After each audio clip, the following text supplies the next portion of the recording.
Hi, this is Drew from ShowMeCables, and today I'm going to show you how to terminate a male BNC crimp connector for RG6 PVC cable. This is a two-piece connector, which means the pin is pre-installed in the connector housing. The only other piece is the ferrule. For today's project, we're going to need an RG6 PVC cable, a male BNC crimp connector, a coax stripper, and a crimp tool. To begin, take your coax stripper and remove the outer jacket and dielectric of the cable. The advantage of using a coax stripping tool is that it cuts both the outer jacket and dielectric at the same time. Rotate the tool a few times around the outside of the cable and peel the jacket off. Using your hands, fold back the braided shield on top of the jacket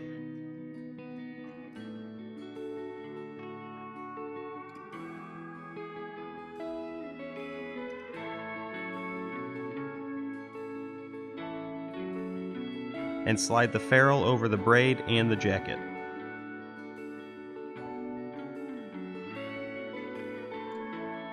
Next, take the BNC Male Connector housing and slide it all the way down until it's against the jacket.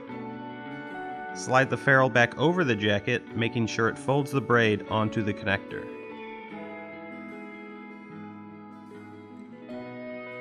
Take your crimp tool and crimp the ferrule onto the jacket. This will create a secure connection.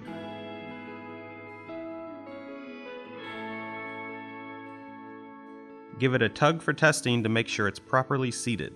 Now you've successfully terminated a BNC male two-piece connector.